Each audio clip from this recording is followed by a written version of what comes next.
కానవ శ్రీనివాస్ గారి మదరు బుల్లెమ్మ గారు చనిపోయిన సందర్భంలో పలకరిందారని రావడం జరిగింది. ఎందుకంటే తల్లి బాగా మమ్మల్ని చూసుకోవడం వల్ల ఈ స్థాయికి మేము అందరం వచ్చాం. తల్లిని మర్చిపోయిన పరిస్థితి. శ్రీనివాసులు గారు కూడా మళ్ళీ తల్లి అటాచ్మెంట్ బాగా ఉంది. అలాగే ఆవిడ దగ్గర ఉండి ఆయన ఇప్పటి వరకు కూడా చూడటం జరిగింది.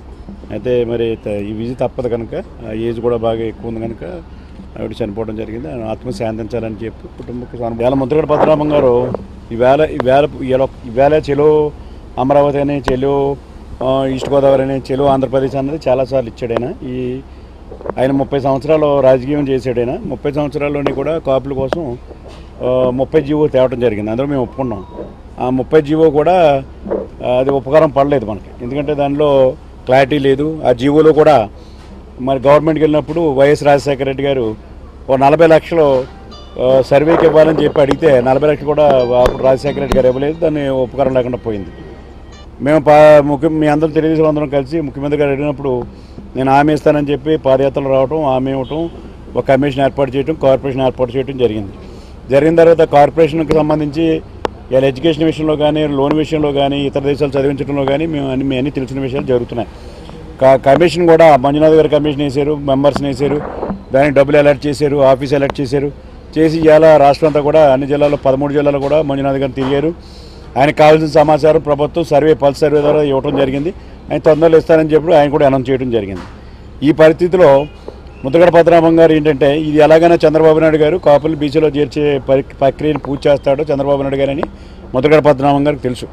అందుకే పదే ఏదో నేను చెప్తే జరిగిందని చెప్పించే కోసం ఈ కార్యక్రమం చేస్తున్నారు తప్పించి రెండోది ఏమి కాదు.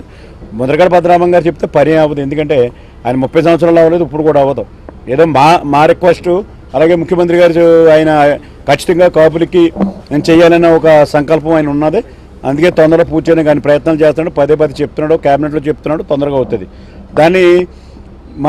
దాన్ని ప్రాసెస్ అంతా కూడా కరెక్ట్గా జరగాలి. ప్రాసెస్ కరెక్ట్గా జరగకపోతే ఇబ్బందులు పడతామనే ఉద్దేశంతో చేస్తున్నారు. అలాగే బీసీలు కూడా ఇబ్బంది లేకుండా చేస్తామని చెప్పాం. ఈ బీసీలతో కూడా మాట్లాడుతున్నారు. అన్ని క్లియర్గా తొందరలో చేయడానికి సిద్ధంగా ఉన్నాం. ఇదంతా రాజకీయ డ్రామా. ఎందుకంటే ఆయన ఎటు పరిధిలోనే చంద్రబాబు నాయుడు గారు ఇచ్చేస్తున్నాడని అదేదో నేను అనిపించుకోవాలని దేంతో ప్రయత్నం చేస్తాడు, ఏమీ కాదు. పాదయాత్ర కూడా ఆయన పాదయాత్ర చేస్తాడు, పర్మిషన్ అడగడం, పర్మిషన్ లేకుండా పాదయాత్ర ఎలా చేస్తాడు, చేయడు కదా.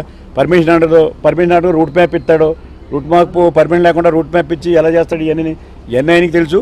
పాదయాత్ర జరగదు, ఆయన రూట్ మ్యాప్ ఇవ్వడానికి ఇలా పత్రికలో చెప్పడానికి మీ చేత మమ్మల్ని అడిగించుకోవడానికి పదే జరుగుతుంది. పర్మిషన్ పెడితే పర్మిషన్ ఇవ్వడానికి సిద్ధంగా ఉన్నానని చెప్పాను. అసలు ఇప్పుడు నేను ఎన్హెచ్ రోడ్డుకి వెళ్తున్నాను, ఒక 1000 మందితో వెళ్తున్నాను, ఒక 100 మందితో వెళ్తున్నాను. మేము సెక్యూరిటీ ఇవ్వాలి కదా, ఇవ్వాలంటే పర్మిషన్ పెట్టాలి కదా, పర్మిషన్ పెట్టుకోమనండి. పోలీసుకి మీకు అవసరం లేదు. ఎందుకంటే పోలీసు యంత్రాంగం అంతా పని చేయించుకునే బాధ్యత ప్రభుత్వానికి ఉంది, ఫెసిలిటీస్ కల్పించే బాధ్యత ప్రభుత్వానికి ఉంది, ఆ సంక్షేమం చూసే బాధ్యత ప్రభుత్వం ఉంది. అన్నీ కూడా మేము చూస్తున్నాం. మా బడ్జెట్ కూడా మీకు తెలుసు, 16,000 మంది బడ్జెట్లో పెట్టు. ఇవాళ రాష్ట్రం నడిపించడంలో జాగ్రత్తగా నడిపించగలుగుతాం. తెలంగాణ బాబులో చేస్తాం, ఇంకా డబ్బులు ఇచ్చామో అన్నీ కూడా ప్రయత్నాలు చేస్తాం, తప్పకుండా చేస్తాం.